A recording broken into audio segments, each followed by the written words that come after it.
habitualmente está associado, as pessoas pensam como a coleção, a biblioteca de ativos materiais que estão relacionados com a prática de design. Ora, bem-vindos a mais um episódio do Geek Sessions. Acho que este é o episódio número 10. Hoje temos o Pedro a falar-nos sobre Design Systems. Pedro, força. Ok, obrigado por me receberem. Obrigado, Gustavo, Filipe, Ricardo. Bom, meu nome é Pedro, como o Filipe já disse. Eu sou um designer de produtos digitais. O que é que isso quer dizer? Que sou a pessoa que tenta moldar a experiência das aplicações que nós usamos no dia a dia para que vá de encontro às necessidades e aos objetivos dos utilizadores e que seja o mais intuitiva possível e que as pessoas não tenham momentos de frustração. E muitas vezes isso normalmente está associado a desenhar pronto, as interfaces gráficas que nós vemos nas aplicações, mas eu diria que a maior parte do meu tempo está dedicada a garantir que a minha equipa trabalha bem em conjunto e que estamos todos orientados a resolver os problemas certos, da forma mais acertada. Pronto.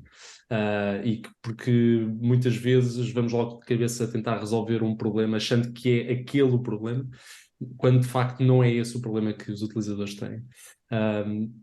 Esse trabalho que eu desempenho como designer de produtos digitais é atualmente na empresa GitLab, que é uma empresa multinacional que tem um, um software open source, quase como se fosse uma plataforma de colaboração para o desenvolvimento de software, um bocadinho como, sei lá, o que seria um Dropbox ou um Google Drive ou um Google Docs otimizado em esteroides para desenvolvimento de software.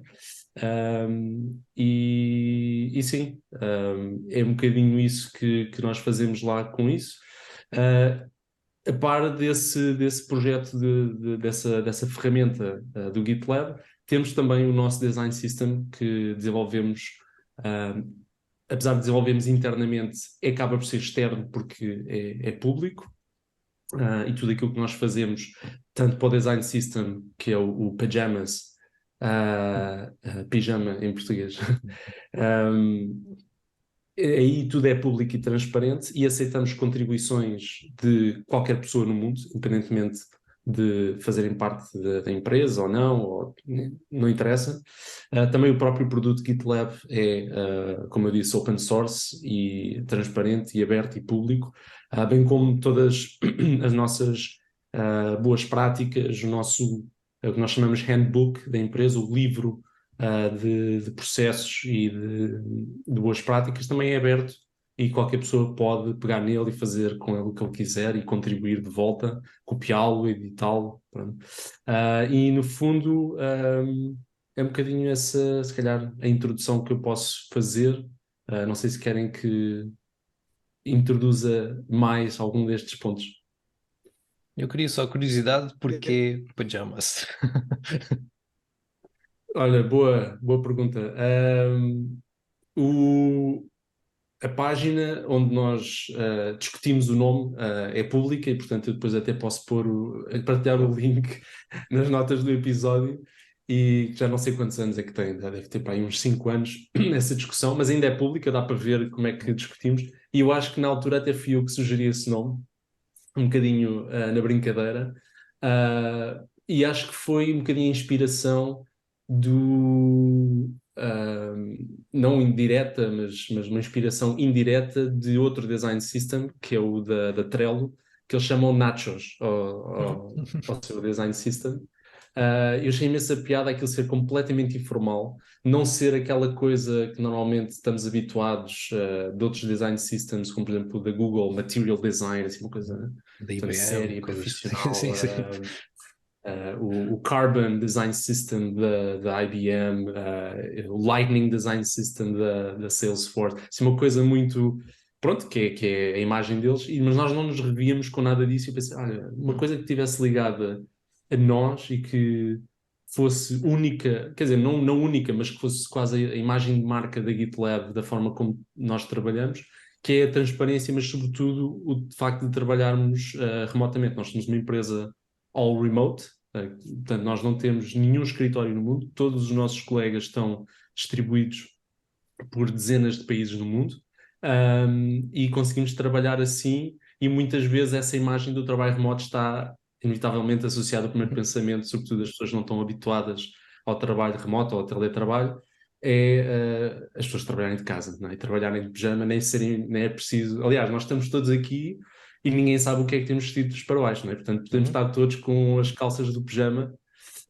E portanto foi um bocadinho essa brincadeira do pijama de ser uma peça de vestuário confiável, não é? É aquela peça de vestuário que nós sabemos que vai sempre resultar, é confortável, e é nossa, é própria, não é? Acaba por ser uma expressão individual.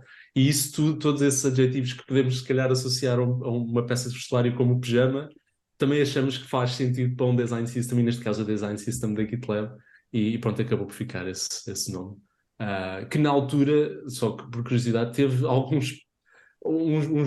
foi muito breve, mas foi algumas questões a nível da grafia, porque nós escrevemos pajamas, portanto P-A-J-A, não é? Mas há alguns Com Y, países de coisas. língua inglesa que escrevem P-Y. Uhum. E ficámos ali um bocado, epá, agora como é que vamos escrever? Mas pronto, foi breve, essa confusão, de resto ficou sempre esse nome, e eu acho que as pessoas gostam, não só internamente, mas como externamente. Hum. Boa, boa Fixe. cena.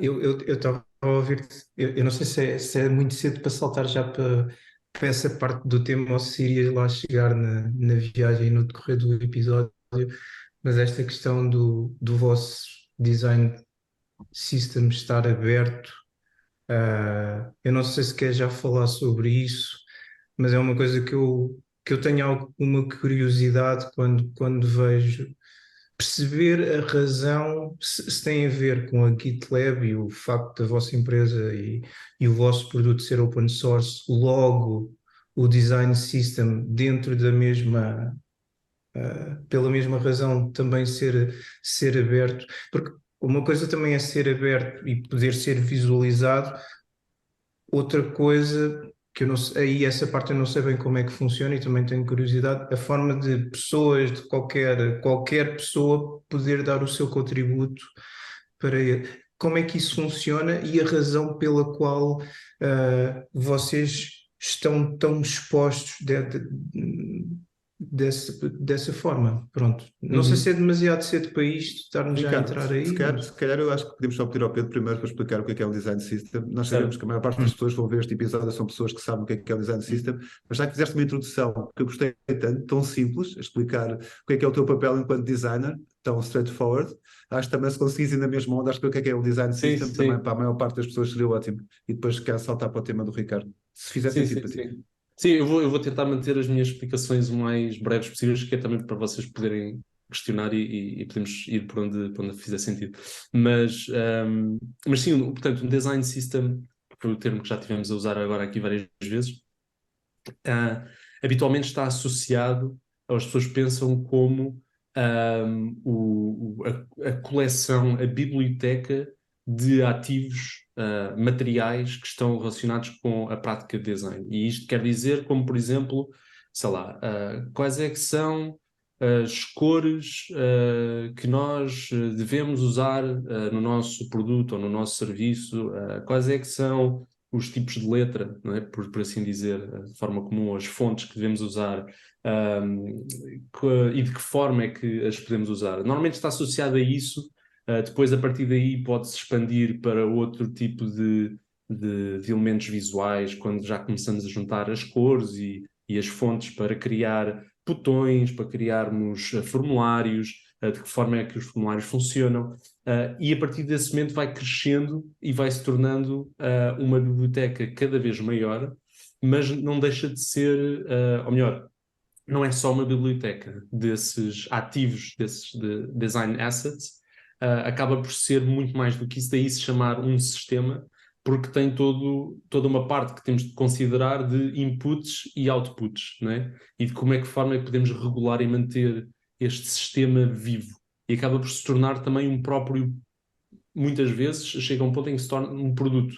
Um produto a par de outros produtos. Portanto, no caso, eu estava a mencionar se calhar o design system mais usado e visível hoje em dia é o Material Design da Google, não é? Em que não só todos os produtos que nós usamos da Google, não é? O Gmail, Google Drive, o próprio Search, vão todos beber a essa biblioteca centralizada de conhecimento de como se pratica o design de interação e o design visual nesses produtos, mas também, sendo um design system público, acho eu que eles não aceitam contribuições de qualquer pessoa, portanto é tudo construído pela própria Google, mas é um design público para outras pessoas poderem usar, e daí vermos depois todas as aplicações, no caso do sistema operativo Android, né, que também é da Google, todas as aplicações tendem a ser muito parecidas, olhem os mesmos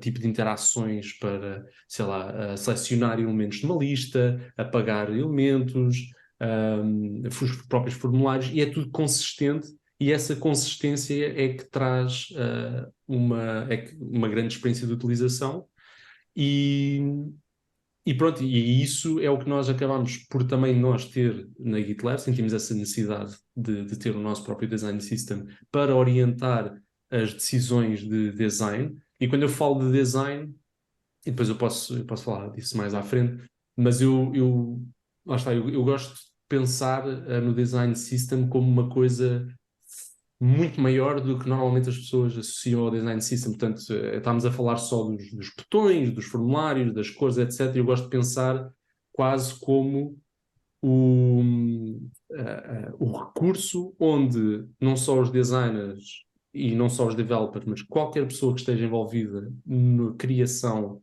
e desenvolvimento de um produto ou um serviço, olhe para esse recurso e consiga perceber como é que pode influenciar e como é que pode tomar boas decisões sobre o produto, desde o momento em que é identificada uma necessidade ou um problema, como é que depois a partir daí vamos chegar por todas as etapas até àquilo que normalmente as pessoas veem que é a interface, é a pessoa carregar em botões, mas antes disso todo o trabalho para chegar até à decisão mais pequena de, olha, em vez de usarmos umas checkboxes, né? Portanto, num formulário, vamos usar uns radio buttons, por exemplo.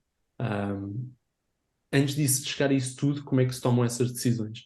E eu gosto de pensar dessa forma, e pronto, como eu disse, posso falar depois disso mais à frente, mas no fundo o design system acaba por ser isso, de uma forma simples, é uma biblioteca de recursos de design que ajudam designers e outras pessoas nestas equipas multidisciplinares que criam produtos digitais a tomar boas decisões de uma forma consistente para termos uma experiência unificada que faz sentido e que responde às necessidades dos utilizadores.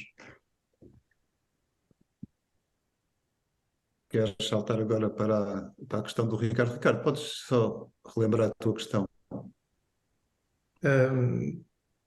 Tinha a ver com o facto do Pedro de teres falado da questão do vosso design system ser aberto e as pessoas, qualquer pessoa poder contribuir para esse design system. Portanto, a pergunta tinha a ver a razão pelo qual ele é, quer dizer, uma coisa é ser visualizável, ser aberto em termos de visualização, o outro nível a seguir de ser visualizável e poder, qualquer um poder fazer uma contribuição para ele. Portanto, as razões e depois até a forma como é que isso acontece e como é que é esse processo interno de inputs de fora da organização, como é que tudo isso funciona?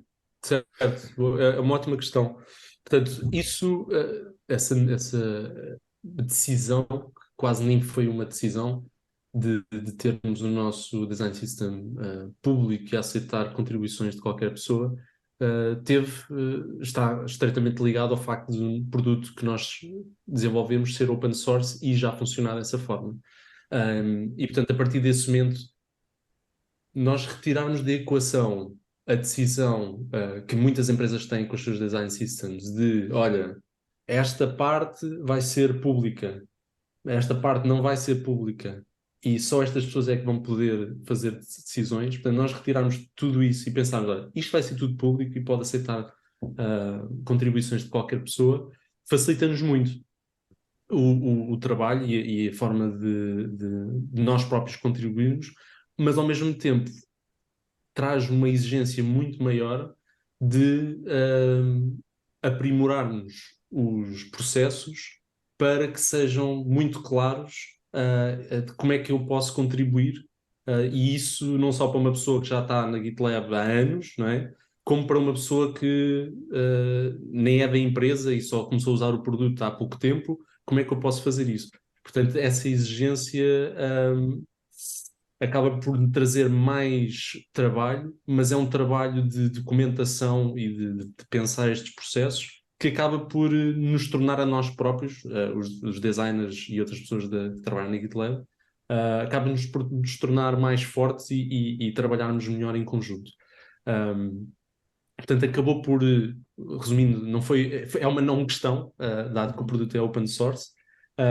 E a forma de funcionar, eu gosto, se calhar a forma mais simples de descrever é sempre que recebemos uma contribuição de alguém, não interessa, quase que não interessa o nome dessa pessoa ou onde é que essa pessoa trabalha. Portanto, ser uma pessoa que trabalha na GitLab ou não é completamente indiferente. Nós recebemos, claro, a pessoa pode ir ver o username dessa pessoa, mas devemos agir como se essa pessoa, pronto, como se não importasse a proveniência dessa pessoa, e se já tem experiência anterior ou não. Normalmente, mais de 90% das alterações ao nosso design system são de pessoas da GitLab, porque lá está, nós trabalhamos nisto todo o dia, não é como outras pessoas que não trabalham na GitLab, só de vez em quando é que conseguem ter algum tempo para contribuir. Temos alguns clientes da GitLab que já têm um uso tão grande e têm equipas de uma dimensão tão grande a usar, ou no fundo quase a empresa toda a usar o GitLab, que sentiram necessidade de criar uma pequena equipa só para contribuir e introduzir alterações no GitLab de coisas que eles querem ver arranjadas ou querem ver melhoradas, e que isso toca também no design system.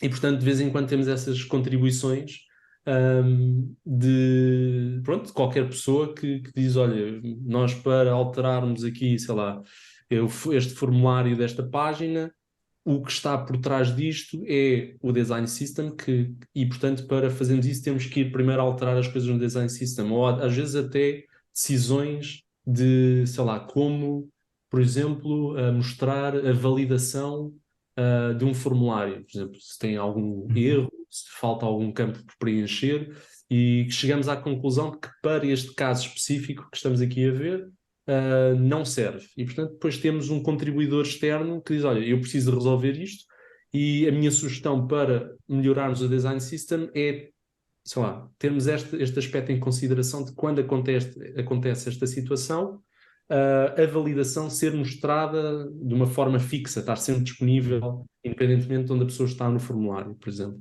Ok, então pronto, para fazermos isso, olha, está aqui todos os recursos, é público e a pessoa vai fazer essas contribuições, e pronto, e é incrível de ver isso a acontecer, e muitas vezes temos contribuidores externos que não fazem parte da empresa, que batem, por assim dizer, com a cabeça em alguns aspectos do processo de contribuição, e que nós aí pensamos, olha, está aqui uma boa oportunidade para nós melhorarmos esse processo, para tornarmos mais clara a documentação para ser tudo mais fluido, e pronto, e aí basta fazer essa alteração, e são pequenas alterações incrementais ao longo de já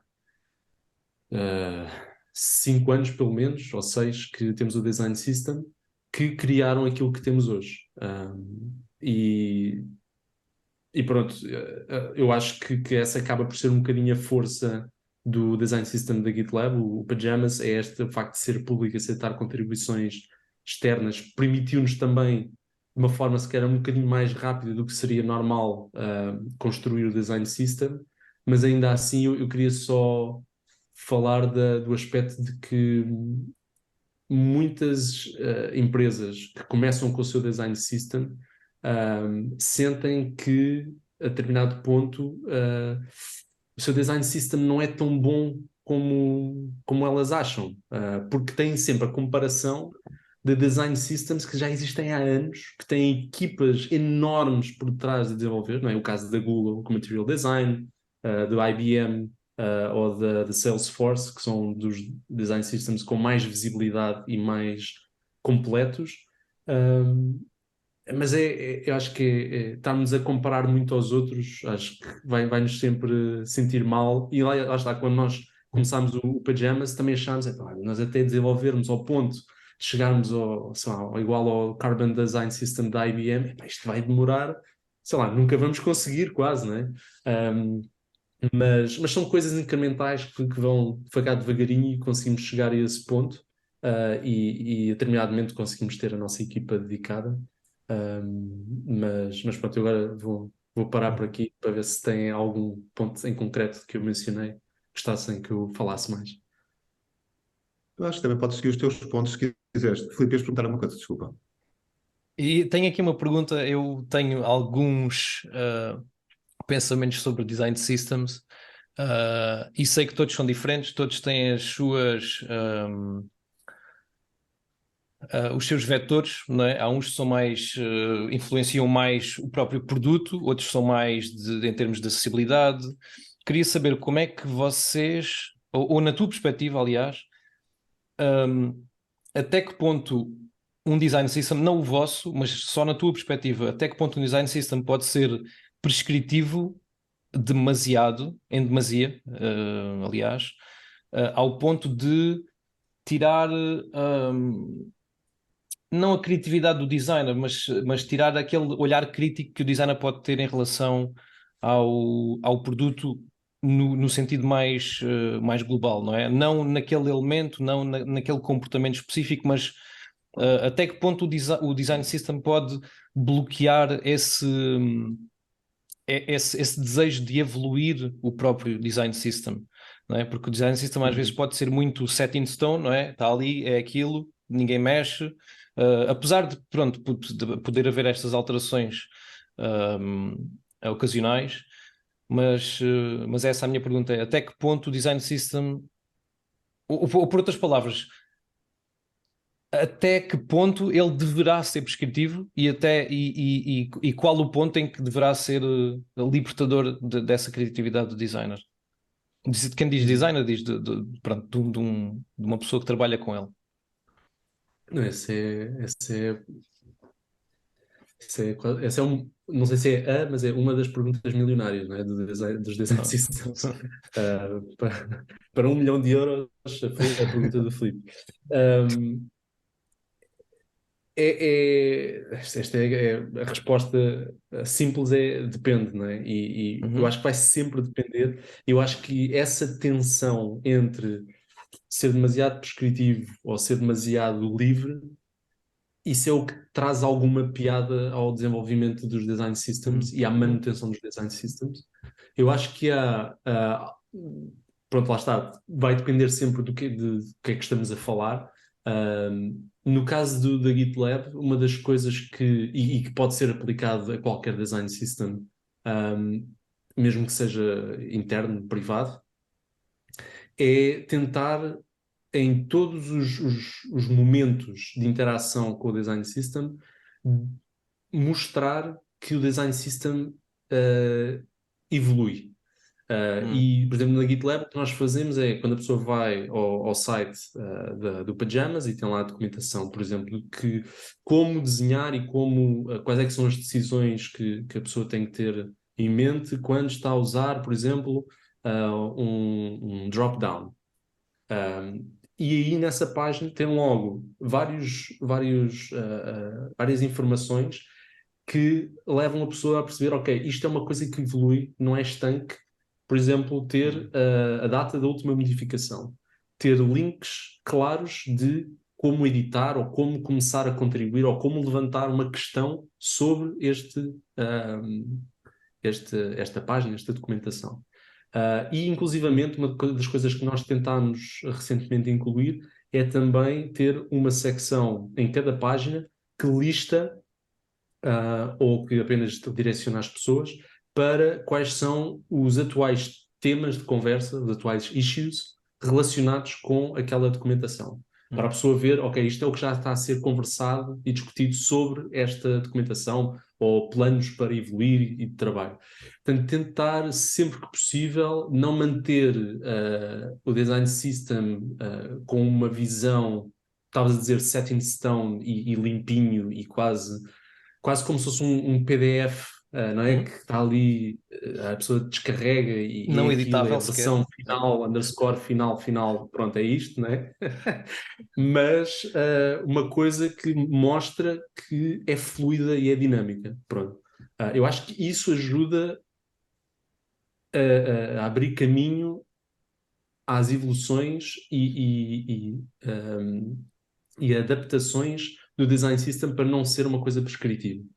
Agora, por outro lado, há sempre decisões, e que vão sempre depender do que estamos a falar, que podem, de facto, restringir muito o uso do design system. E eu acho que, se calhar, uma boa solução, e que nós agora estamos a tentar fazer isso, há outros design systems que já fazem isso há algum tempo, como os que eu mencionei antes, que já existem há mais anos, que é, em vez de apenas mostrarem uma lista de, por exemplo, olha, de componentes como, olha, usar o botão, usar um drop-down, usar um text input para um formulário, eles, antes da pessoa chegar aí, têm outros passos na documentação que é simplesmente os padrões de uma forma muito mais aberta, como, por exemplo, sei lá, comunicação com o utilizador. Ou seja, orientam as decisões com base nos problemas e nos desafios que o designer tem para resolver, e depois aí o designer é que tem a criatividade para saber aplicar a melhor solução para o seu problema. Como eu estava a dizer, comunicação com o utilizador.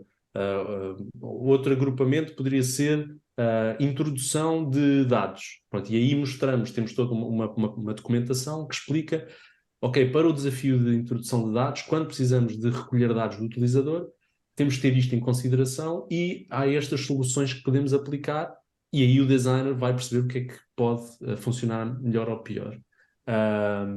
Lidar com erros. Como é que nós lidamos com erros em vários momentos da aplicação quando isso acontece? E depois mostrar isso.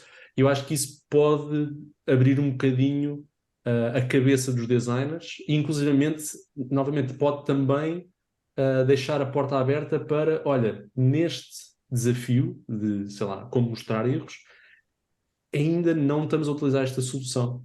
E se calhar há uma boa oportunidade de pormos aí essa solução. Pronto, são só algumas ideias. Eu tenho um pensamento bastante mais radical no seguimento desse.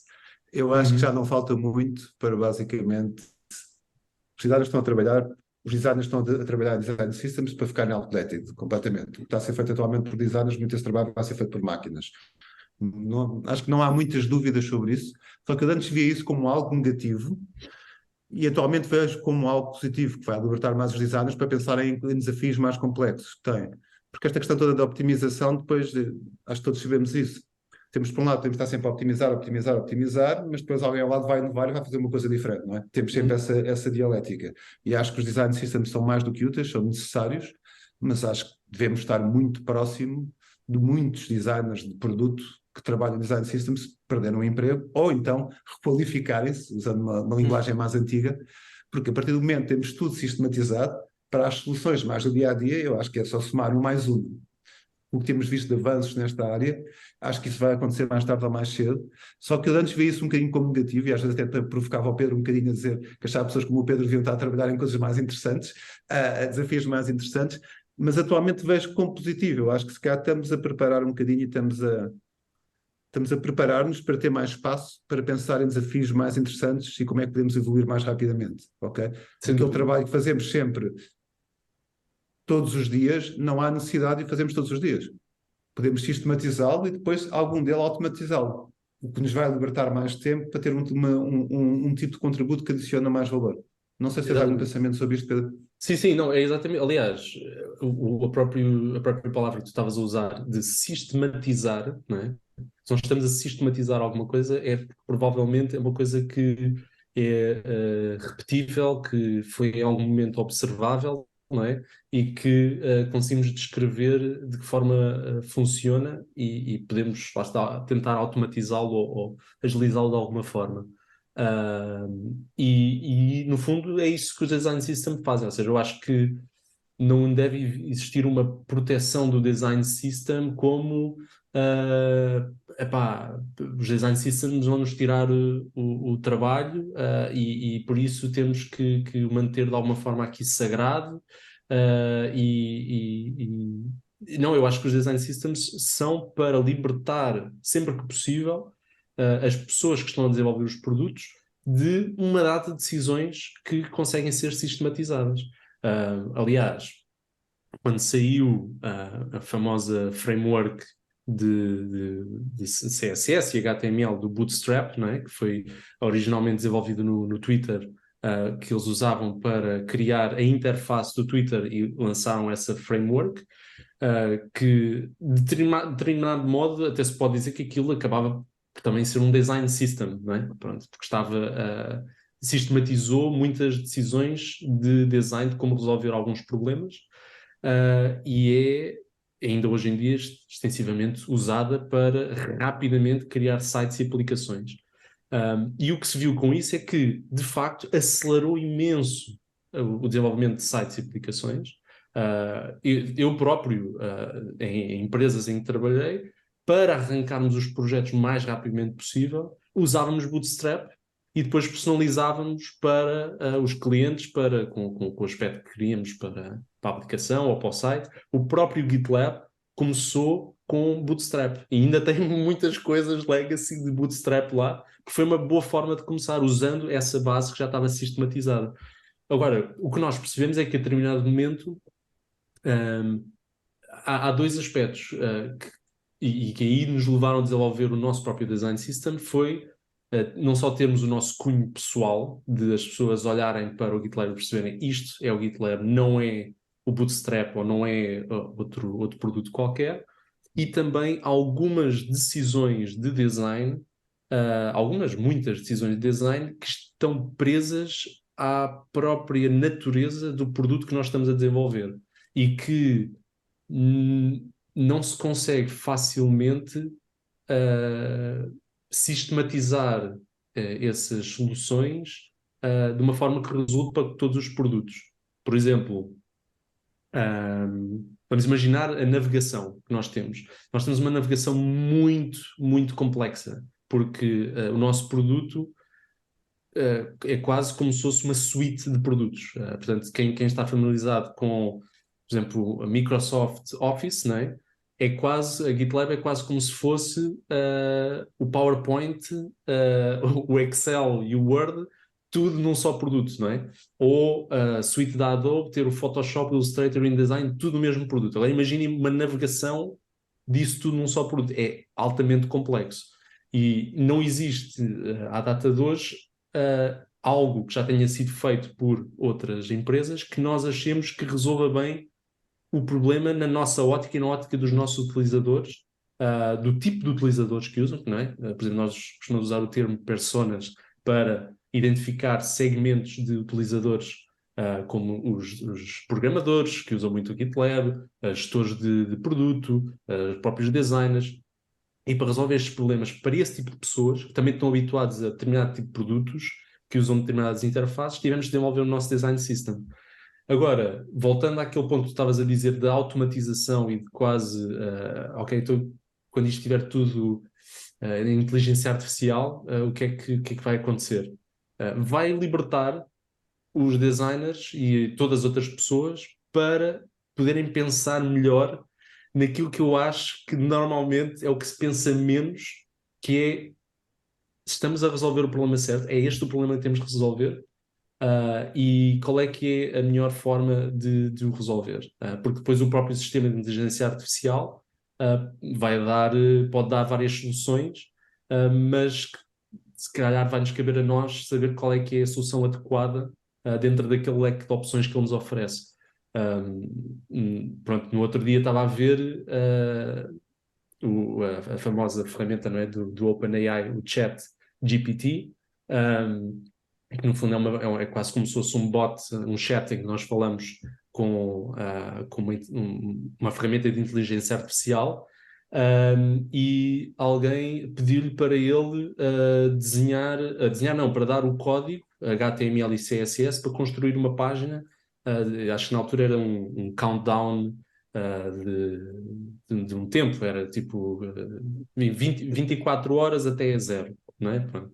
E ele deu logo o HTML e o CSS para isso, e a pessoa depois pediu alterações àquilo que ele tinha feito. Olha, eu não quero a navegação em cima, eu quero a navegação de lado. E ele fez essas alterações, e isso é inacreditável, não é? E eu acho que não há problema nenhum nisso, não é? Porque temos é que ter consciência das limitações dessas ferramentas e dessa sistematização, e saber quando é que nós devemos intervir enquanto humanos.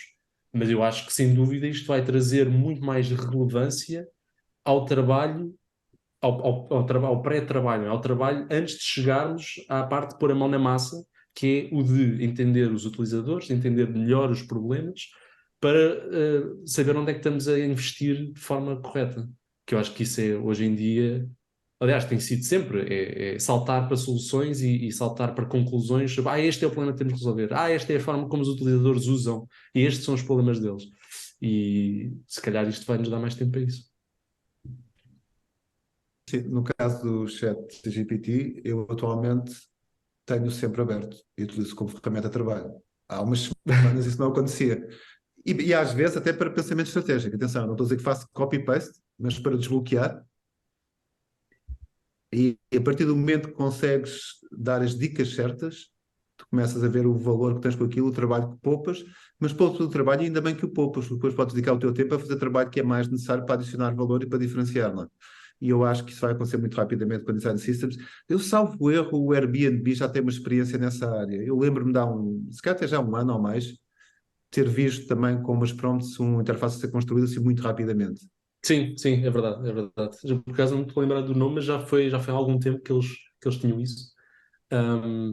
E eu também, vou ser sincero, eu acho que eu quando comecei a trabalhar nisto de Design Systems, que já foi não sei, já foi há mais de 10 anos, que estava a pensar mais sobre isto, e que, a certo ponto, se começarmos a pensar em toda a cadeia de reação, chegamos, acho que é fácil chegar à conclusão de que, a certo ponto, quase que só vai haver um design system, por assim dizer. Ou melhor, só vai haver quase uma base de design system, porque muitas das decisões que nós estamos a tomar na GitLab do nosso design system são coisas que também são muito generalizadas, que nem deviam ser quase uma questão. É simplesmente a forma como funcionam os produtos digitais, não é? Por exemplo, como funciona uma navegação com um menu hambúrguer, por exemplo, não é? Aquele que tem as três barras, que a pessoa carrega e abre o menu. Isso quase nem devia ser uma questão, nem devíamos estar a perder tempo útil a discutir isso, se isso já tivesse sistematizado de tal forma que pode ser usado por qualquer empresa no mundo. E lá está, voltando ao exemplo do Bootstrap, dessa ferramenta, dessa framework que foi desenvolvida inicialmente no Twitter, era isso que nós víamos.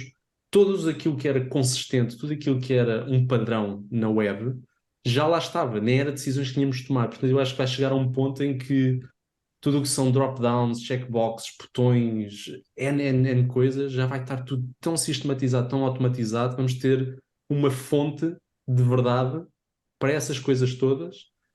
Um bocadinho como temos os standards da web, não é? Com o comitê da W3C a decidir N coisas de como os browsers funcionam e do que é possível ou não fazer em HTML e CSS. Eu acho que vamos ter isso também para o design de interfaces, o que é bom e é menos bom ao mesmo tempo, mas eu acho que potencialmente vai ser melhor do que pior. Mas Se não não morremos deixa, todos de tédio, não é? Mas pronto. não deixa de ser irónico nesse exemplo do drop-down que todos os design systems, pelo menos que eu conheço e que com que lido, todos os design systems tentam reinventar essa Dropbox, essa Exato. drop-down, não é? Há o select, há o elemento select, Exatamente. que é perfeitamente E qual é acessível, o que é problema? perfeitamente standard, que é perfeitamente... E Sim, nós mas- reinventamos isso tudo para ser um Pois. botão e depois spans e depois para estilizar de outra forma, não é? Mas é engraçado. Exatamente. Sim, sim, e lá está, esse exemplo é bom, não é? Vamos a um design system da IBM, temos lá o drop-down, que é quase igual, só com algumas variações aqui e acolá, que quase que nem fazem sentido. Quando olhamos para o design system da Google, ou quando olhamos para o design system da Salesforce ou da GitLab, e se formos bem a pensar, pá, malta, e que tal se tivermos uma base standard de drop-down, pronto, que hoje em dia o select do HTML se calhar não dá determinadas funcionalidades, como a pesquisa, como outras coisas. E se decidirmos todos uma base para isso e depois cada um só fizer as suas alterações aqui e acolá, se calhar era melhor, não só para as pessoas que trabalham os produtos, mas também para os utilizadores. E eu acho que vamos chegar a esse ponto. Aliás, estamos a chegar porque todos os design systems olham uns para os outros, não é? Portanto, nós olhamos muito para outros design systems, os outros design systems também olham para nós, vice-versa, e vai-se construindo isto tudo da mesma forma que acho que um bom paralelo é entre os dois design systems mais utilizados ou mais visíveis e mais consumidos no mundo inteiro, que é o design system do Windows, da Microsoft, e do macOS da Apple, não é?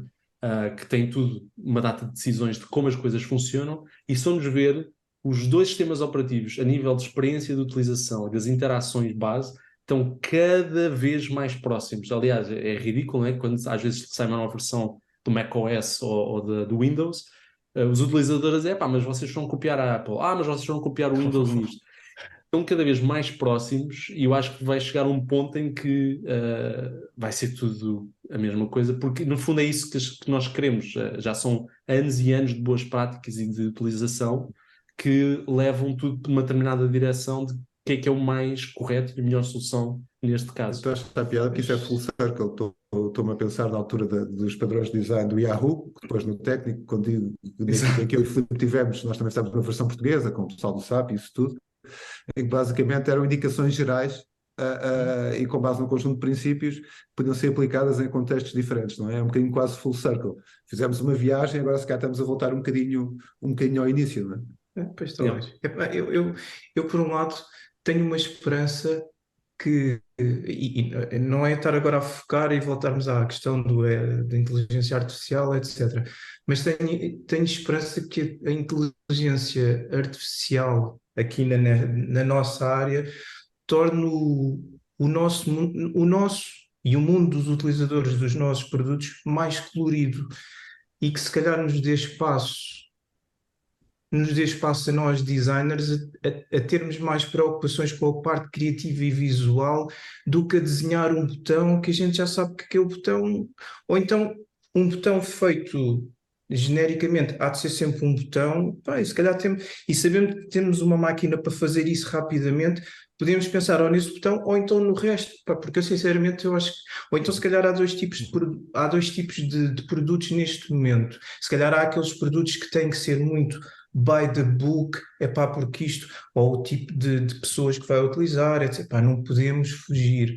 Mas se calhar há espaço em muitas outras coisas que de repente andam ali assentes em cima de regras e se calhar podiam ter espaço para evoluir de uma outra forma e serem mais coloridas, como eu estava a dizer, e se calhar há este espaço para isso, porque, pá, não sei, eu acho que a web ou o digital, e se calhar por essa confluência, como Pedro estavas a dizer, o Android, o iOS, uma convergência, o Windows e o macOS. Epá, de repente parece que estamos aí todos para dentro do mesmo saco, e eu acho que é fixe a experiência. Se calhar nós, pronto, não somos o melhor exemplo, mas é fixe a experiência de um produto também ter uma descoberta, não é? E essa, pronto, a mim, e se calhar a maior parte, a maior parte de nós, ou nós que estamos aqui, a descoberta e a experiência de uma coisa nova faz parte ou a descoberta de uma coisa nova é uma experiência, e isso é parte, é uma das partes boas da descoberta de um produto e da utilização do produto. E eu agora falo por mim outra vez. Pá, eu fascina-me quando saco uma aplicação na App Store, epá, de repente tenho imagina uma weather app.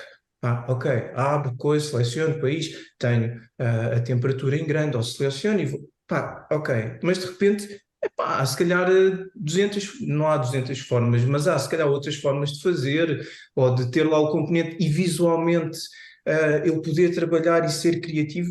Não sei se o AI vai dar esse espaço de, ok, olha, para fazeres normal é assim, ou by the book é assim porque eu sei, porque aprendi com tudo o que está para trás.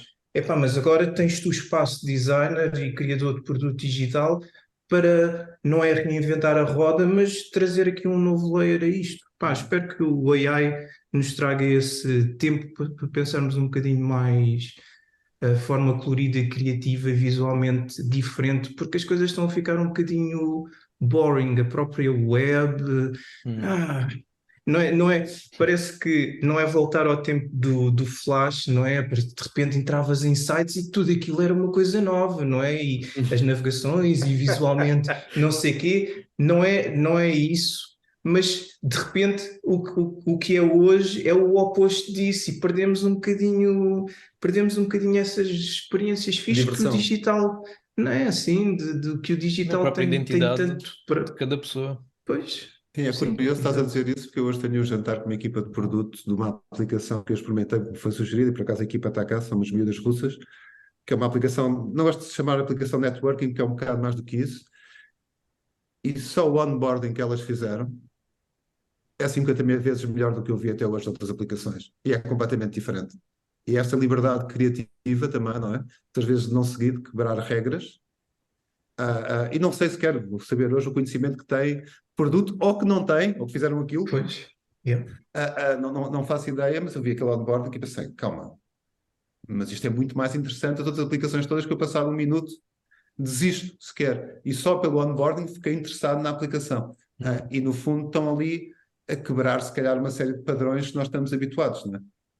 Mas E essa é que essa é a parte liberdade também acho que é gira muito importante. do ser humano, enquanto contrastada com uma coisa tipo a inteligência artificial, para mim, não é? Porque a inteligência artificial, tal e qual como disse o Ricardo, vai olhar para tudo o que já foi feito. E o humano tem a capacidade de olhar para a frente e ver uma coisa diferente Exatamente. e criar novo. E eu acho que isso é insubstituível para sempre. Isso não vai ser, quer dizer, aquilo pode gerar uma imagem qualquer e aquilo Uma coisa aleatória. Só para dizer que fez daqui a 100 diferente. anos uma pessoa diz: Yeah. epá, o gajo há 100 anos atrás fez aquela imagem brilhante e... mas pronto. E são Sim. conciliáveis as duas. Desculpem. Sim. Pedro, tinha uma questão, não Não. sei se ias para outro tema, se... Não, tudo bem, tudo bem. Acho que ainda temos tempo para falar o que queremos. Tinha aqui uma questão rápida sobre... normalmente o design system é compreendido por componentes, por essas tais guidelines de tom, de comunicação, de como utilizar os próprios componentes, tanto em termos de design como em termos de técnicos, não é? O que é que bocado de código é que devo copiar, que linguagem de programação é que devo utilizar isto, ou que posso utilizar isto. Depois a outra parte mais interessante para mim é a parte de como é que um designer influencia o design system, não é? Como é que tu, partindo da tua ferramenta habitual quer dizer, tu não sei, mas um designer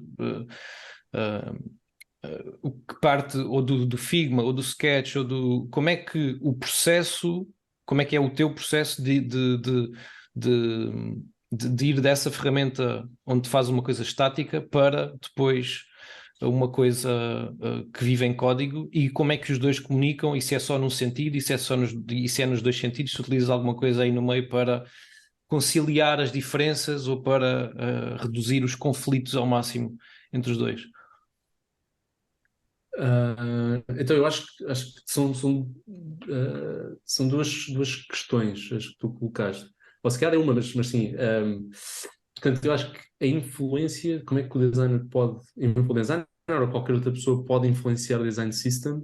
Olha, nós temos um caso recente que me estou a lembrar de tabelas ou de mostrar, listar dados ricos com muitos diferentes atributos, e que é preciso o utilizador conseguir pesquisar nessa listagem, ordenar de uma forma diferente, ou inclusivamente até poder interagir com múltiplos itens dessa lista ao mesmo tempo. E era uma coisa que nós, originalmente no Design System, só tínhamos uma tabela muito simples, nada de especial, acho que tinha a parte de ordenação dessa lista ou dessa tabela, com várias colunas, e houve uma necessidade que partiu de uma das nossas partes de uma nossa área de produto, de conseguir ter uma listagem desses itens, podia ser um género de uma tabela, que fosse muito mais rica e permitisse outro tipo de interações. Essa é a parte engraçada, é que vem de um use case específico que eles identificaram através de entrevistas e através de testes de usabilidade com um determinado tipo de utilizador, com uma determinada persona, que neste caso eram os analistas de segurança de software, e que eles precisavam de fazer uma triagem das vulnerabilidades que estão a ser identificadas automaticamente no software que a equipa está a desenvolver. E aparecia-lhes uma listagem dessas vulnerabilidades de software, com diferentes severidades, identificadas por diferentes ferramentas, também há quanto tempo é que foi identificado, qual é que é o estado, portanto, uma data de atributos, e como é que eles podiam gerir isso tudo. Pronto, e logo a partir daí foi levantada essa necessidade, e que muitas vezes, e se calhar agora começando a falar da tua parte final do que tu mencionaste, quando foi levantada essa necessidade, havia aqui dois caminhos, que era, olha, nós já começámos aqui a desenvolver uma potencial solução, uma potencial variação ou melhoria das nossas tabelas base para conseguir incluir estas interações e resolver estes problemas. Como é que vamos fazer? Vamos testar isto tudo, fazer tudo by the book e primeiro introduzir, sei lá, no Figma, e depois do Figma vai para a documentação, e depois a documentação é implementado na nossa biblioteca de código do Pajamas em Storybook, e em Vue.js, ou fazemos primeiro no produto diretamente, como uma coisa completamente personalizada, custom, e depois andamos para trás e incluímos design system. E às vezes essas decisões são interessantes, porque pronto, aí temos que falar do esforço, da timeline, e se há datas de entrega relevantes, qual é que é a prioridade disto para o produto e para os utilizadores de resolvermos. E muitas vezes o que acontece é, olha, isto parece ser interessante, já testámos esta solução neste use case dos analistas de segurança, e vamos primeiro desenvolver a solução custom no produto diretamente, um componente que só existe lá, e depois fazemos, que não é um reverse engineering, mas é quase de, olha, agora vamos generalizar esta solução, que originalmente foi só para esta área de produto e para os analistas de segurança, e vamos generalizá-la e documentá-la de uma forma que dê para qualquer área do produto poder usar, e aí incluímos no design system e fazemos todo esse caminho, e depois no final dizemos, olha, aquela solução custom vai agora ser alterada para beber da nossa biblioteca de código deste componente e desta solução que agora é abstrata e generalizada, para tabelas ou listagens ricas, que a pessoa pode ter vários tipos de interação. E eu acho que, pronto, pode ser de um lado e do outro, depende, mas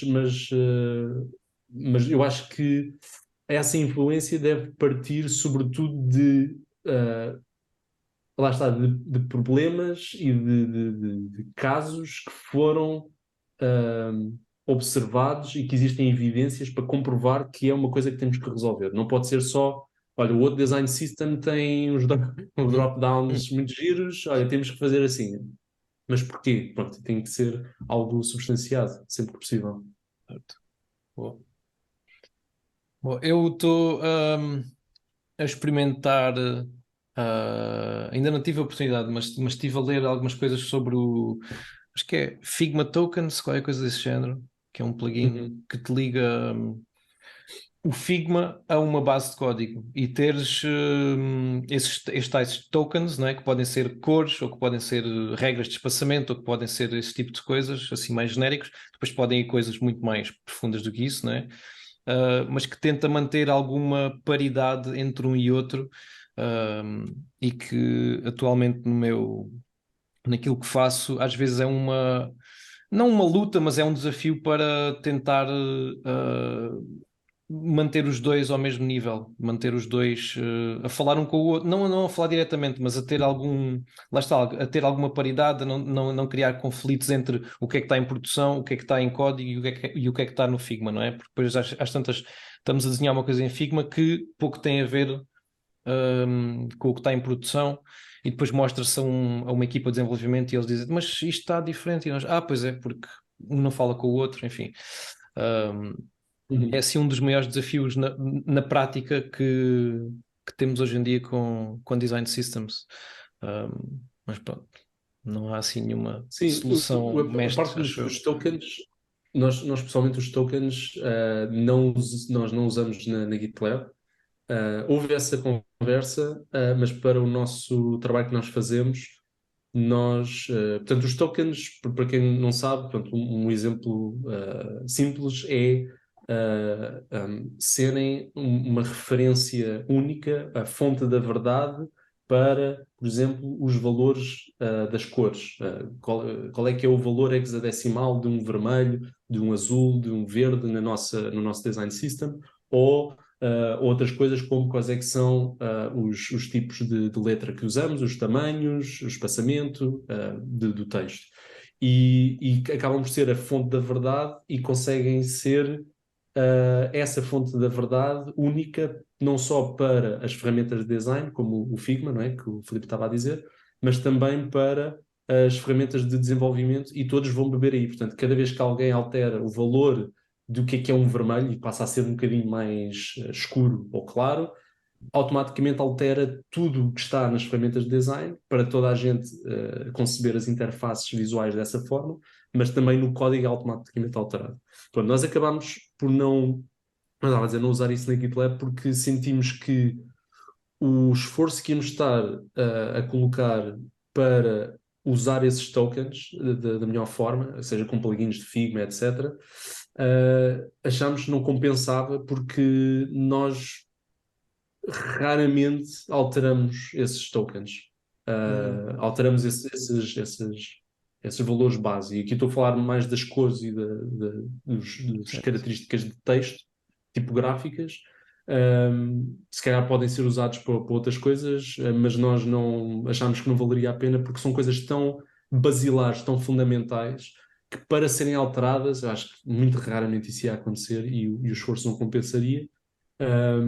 Mas eu acho que podem ter esse uso em alguns tipos de projetos em que rapidamente temos que mudar esses atributos basilares de um design system na sua ótica visual, como é que podemos o fazer? E aí podem ser úteis.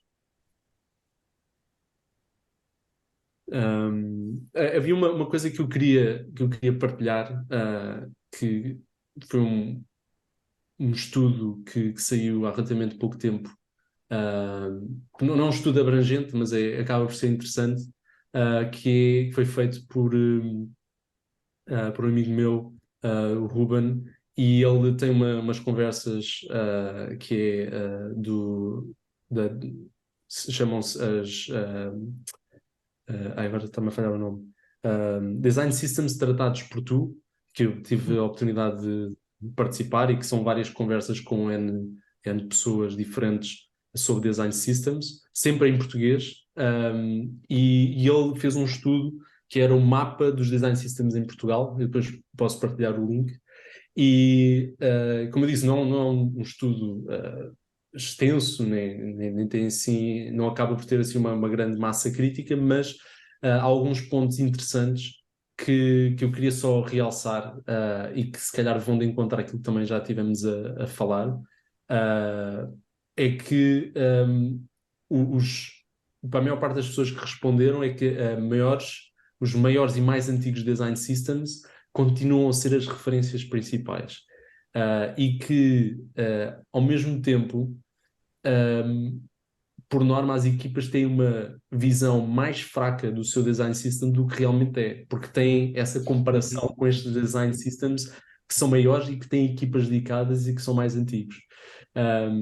E outra parte interessante deste ponto é que 80% concordam que os design systems sejam públicos, mas apenas 5% trabalham com design systems públicos e atribuem a isso. Uma das questões é a imaturidade para partilhar, porque acham que o seu design system é fraco, ou não tem maturidade suficiente para ser partilhado. Então acham, pronto, só 5% é que acabam por ser públicos, apesar de concordarem que deveriam ser públicos. E depois a outra parte é a necessidade de confidencialidade, que é muito interessante num design system, não é? Que, falando novamente daquilo que estávamos a dizer, a certo ponto há uma convergência tão grande que as soluções e os padrões são tão intuitivos que deviam ser quase todos os mesmos, a ver esta necessidade que 70% das pessoas disseram que, por necessidade de confidencialidade, o seu design system não é público. E eu fico curioso quais é que são os aspectos confidenciais que eles estarão a fazer. Mas pronto, mas achei interessante partilhar isto. Tem outros pontos interessantes, eu depois posso pôr o link, e que fala dos design systems de uma ótica de quem trabalha em Portugal ou para Portugal, e depois eu partilho. Podes partilhar na nossa página de nós, naquela que partilhei contigo, porque, salvo erro, eu acho que nós temos falhado redondamente aqui no canal sobre a partilha de links que mencionamos nos episódios. Tenho ideia que temos falhado assim redondamente, e se calhar é uma boa dica para começarmos a fazer essas notas que não temos mencionado. Podes partilhar no Notion e depois nós adicionamos ao episódio. Acho que nós estamos mais ou menos à volta de 1 hora. Tem mais perguntas? Pedro, queres falar mais alguma coisa relevante? Podemos dar mais 10 minutos? Eu tenho aqui só um ponto que é um aspecto dos design systems que eu acho que faz sentido falar, nem que seja para abrir um bocadinho a cabeça, mas pode ficar para o final, se não houver outras questões. Não tem mais questões, vocês? Quer dizer, tenho muitas mais, podíamos estar 3 horas aqui, mas sim, não, acho que pela brevidade do episódio acho que estou bem. Eu tenho aqui uma, mas está mais relacionada com comunidades e com contribuição de comunidades, e não estou à espera que o Pedro dê uma resposta taxativa, mas como tenho colaborado, agora não tão intensivamente, com projetos Web3, onde normalmente as pessoas contribuem para os vários projetos, são recompensadas de alguma forma com tokens, e em projetos há projetos que não são Web3, como o Figma, como Notion, como o GitLab, que vivem muitas comunidades também, não é? E que esse esforço não é recompensado. Eu não estou a dizer que deveria ser, ok? Ou sequer é recompensado às vezes pelas pessoas serem contratadas pelas empresas, mas tens algumas ideias sobre isso. Não em nome da GitLab, obviamente, mas tuas ideias tens sobre isso. Pois, eu não posso falar disso. Eu não... Sim, não é pôr-te no spot, a ideia não é essa de toda, é mais por causa que há umas impressões sobre isso. Não, eu acho muito interessante. Acho que... e sobretudo quando estamos a falar de, se calhar, produtos ou coisas para as quais estou a contribuir que eventualmente são proprietárias ou que geram um lucro do qual eu não posso tirar proveito, eu acho que aí isso ainda faz mais sentido. Um bocadinho como temos os bug bounties, né? Os prémios por encontrar bugs e por resolver bugs, e que quando são bugs, quando são erros, falhas de segurança, então, grandes falhas de segurança, os prémios são muito avultados, não é? E as grandes empresas tecnológicas têm esses programas de recompensar qualquer pessoa no mundo que encontre falhas de sobretudo de segurança, e são recompensadas em dinheiro, neste caso fiat, né? Ahm, eu acho que isso facilmente se pode adaptar. Isso provavelmente, eu não estou muito a par, mas provavelmente já existe essa aplicação do Web3 para estas contribuições em projetos. Sim, é fácil de replicar. Essa dos Pois. bugs acho que é normal nas duas webs, se é que há duas webs, claro que não há duas webs de uma separação. Na Web 2, não é? Sim, de facto há um público, depois podem consultar o teleprotocolo de alguém que resolveu um bug que era bastante crítico para o teleprotocolo e foi muito bem recompensado por isso. Mas para Mas além dos bugs, foi o pronto, Web 2 ou foi recompensado na Web 2 ou na Web 3? na Web3. Pronto, então já usou, Mas então isso é um ótimo exemplo, exato. mas pronto, a maior parte dos projetos Web3 tem essa questão das bounties que vão para além dos bugs, não é? Quando é necessário Uhum. fazer alguma coisa, abrir isso à comunidade e é uma forma também da comunidade contribuir. Eu não estou a dizer que a GitLab devia ou não fazer, acho que não é aqui a discussão. Sim. Acho que essa questão se vai começar a pôr cada vez mais, Uhum. porque a partir do momento que há projetos que começam a recompensar dessa forma, a tendência é que as pessoas também sejam mais atraídas por esses projetos e que Exatamente. Uhum. agora, há diferentes formas de compensar. Por exemplo, no meu caso com a Notion, ser embaixador da Notion, para mim a grande vantagem é ter acesso à equipa da Notion e ter outros embaixadores. Eu não sou recompensado Uhum. financeiramente, nem quero ser, porque não Uhum. quero ter nenhuma obrigação. Exato. Ou seja, há várias formas de recompensar as pessoas que contribuem para as comunidades, não é? Mas fiz essa questão era um bocadinho só mais para trocarmos algumas ideias, não estava à espera de nenhuma resposta. Sim, por Sim, exemplo, cada lugar e cada tua uma das parte. coisas que eu posso dizer, portanto, é que de uma coisa que eu acho, se não estou enganado, eu acho que nós já fazemos na GitLab, é para ah, portanto, os contribuidores mais ativos são convidados a fazer parte de uma equipa que é a GitLab Core Team, e que não é como recompensa, mas ah, é- acaba por ser um bocadinho, eles têm acesso gratuito à versão mais avançada da GitLab, que normalmente pronto, tens que pagar no último nível, no último plano de subscrição, e que para eles, como eles são contribuidores muito ativos, têm acesso gratuito a essa versão. Portanto, também pode não ser uma recompensa. Bom, pronto, os tokens, como estavas a referir, na Web3 não são necessariamente recompensas monetárias, não são recompensas que depois vão dar em fiat para usar no mundo real, por assim dizer, mas podem ser tokens para trocar por, sei lá, desbloquear funcionalidades, ou ter acesso mais rápido a suporte, ou ter acesso a festas da comunidade sem pagar, sei lá, não sei. Sim, Mas mas acho esse atenção, conceito em muito relação interessante. à Web3, muitas vezes os tokens são tokens que estão no mercado e que as pessoas podem converter em fiat, às vezes são a parte em uma stablecoin, para quem não sabe, é uma moeda que está indexada ao dólar, e parte num token que pode ter sido não lançado, ou seja, o que eu estou a dizer é que muitas vezes estamos a falar de um valor real que a pessoa consegue ter esse valor a partir do momento que o recebe, não é? Não é só a questão da expectativa de vir a receber mais tarde, ou uma combinação dos dois. Se calhar agora para terminar, se não há mais perguntas, tinhas aí um assunto que gostavas de fechar, não era, Pedro? Sim, não, eu acho que pode ser uma boa forma de fechar. Eu aqui tivemos sempre a falar um bocadinho mais dos design systems numa ótica, ou pelo menos a presumir que estamos a falar de design systems de produtos, e de projetos a longo prazo, e depois há toda a vertente dos design systems usados por agências, ou para projetos pequenos, ou por consultoras.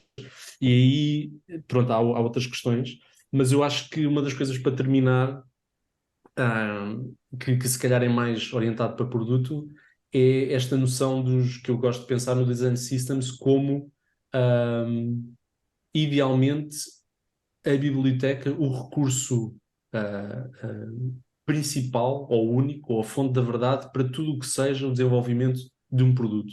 E nós atualmente, isto acaba por ser uma pequena crítica à GitLab, mas é uma crítica construtiva e que, pronto, eu já disse várias vezes publicamente, é de, infelizmente, ainda hoje em dia estamos a trabalhar no sentido de consolidar as coisas, mas temos uma zona de documentação para desenvolvimento, que está no manual do utilizador, lá depois numa secção que é Development.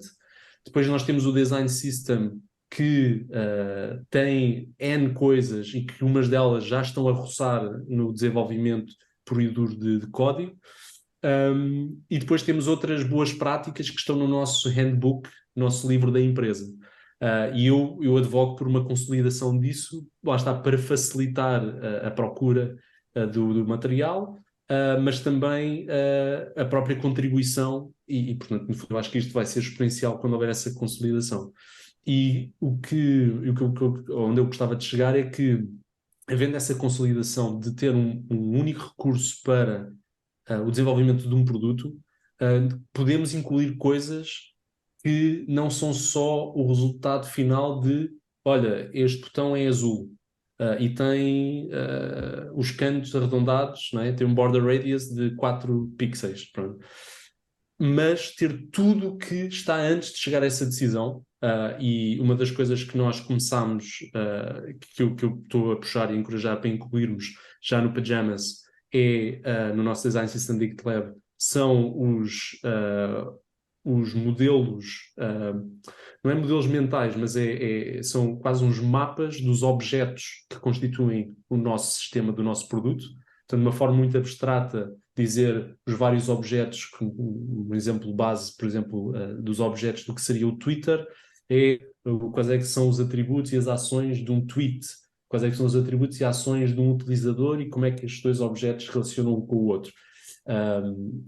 Falar também, incluir no Design System, os jobs to be done,